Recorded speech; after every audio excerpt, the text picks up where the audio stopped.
Hey everyone, it is early Tuesday morning, February 25th, 2025. It's after midnight. I think it's going on 1 a.m. here in Chicago. Just really quick, and not to be argumentative, just because I think that, more than one type of opinion should be heard on this. Regarding, Bud's interaction with Teofimo Lopez, I know most people are, quote unquote pleased with it, or they feel like, Bud, shut him down or whatever. I personally don't like it. I still see that as Tio getting away with it. Nothing happened that would make Tio think twice about doing it again, because I feel like now Tio feels like all he has to do is say what he wants, which is his complete disrespect for black people. And then when he runs into certain black people, all he has to do is laugh it off and say he was joking and say he was trolling. But at the end of the day, he still kind of gets a pass to keep doing it. He's going to keep doing it. He doesn't mind getting in somebody's face and laughing it off and saying he was just joking, because when he first made some kind of nasty comment, that's kind of what he did with Cam and Mace. He got on their show and was like, nah, whatever. Now, I think the situation with Bud is no different. And it's not like I'm blaming Bud, but I just don't see where Bud did anything to really put Teofimo in check. And maybe people feel like he didn't have to. I'm just giving you my opinion. And nothing's going to change my opinion because of the way I was raised and the way I was taught. I just thought it was weak. But, a lot of people thought it was fire. A lot of people thought he checked Tio. That wouldn't fly with me. I would rather him have completely ignored him. Never mention his name again. You stay over there. You're not on my level anyway.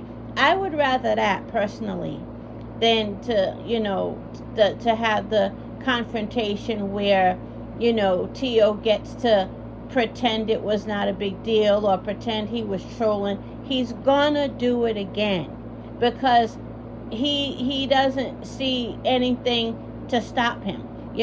If people would have really stopped communicating with him, cut him off, I ain't got nothing to say about that guy. He's a punk. Never speak to him again, never mention his name, never give him a fight. That's how you would pretty much make the situation solve itself.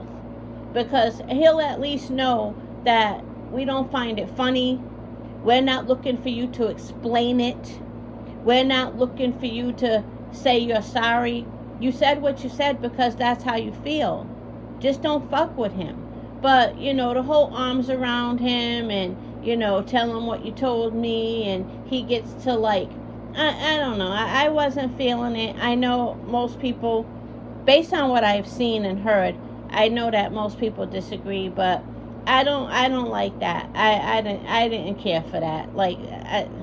That's not how I would have handled it if I were a dude, a fellow boxer, someone that he referenced as a monkey. I wouldn't have handled it that way. But to each its own. People seem to love it. People seem to have no problem with it. I have a problem with. That's one of those situations where, let's say something was done to me personally. And the reason I bring this up is because this has happened before. Somebody said something about me personally one time. And it got back to me that my friend, said something in my defense. And what she said, I did not approve of. And it really, really pissed me off. So I told her, don't speak for me. Don't speak on my behalf again. Because what you said, quote unquote, in my defense, I never would have said. You've never heard me say anything like that. You've never heard me react to disrespect like that. Don't speak for me. Please don't ever speak for me if that's the best you can do. And that is straight up what I told her. And I feel like even though he wasn't speaking for black people, sometimes people, they kind of they kind of are speaking for black people, if they, even if they don't mean to, or it's not their intention. A situation like that, I feel like a lot of people are feeling like he's doing that, not just for himself, but for black people. And that's one of those don't speak for me situations. If you're going to go up to him and hug him and say whatever you got to say behind the scenes, and then in front of the camera, all he got to do is say, I was trolling. He'll be back calling somebody else a monkey, or sending watermelon and bananas to somebody else's door. He'll do it again because I feel like he got a pass. But again, I can't knock anybody for their perception of setting things straight. That didn't set anything straight with me. But anyway, this is long enough. That's just my opinion. So you feel free to disagree, but you're not going to change how I feel about this at all. But you could definitely disagree. That's fine. Anyway, have a good one.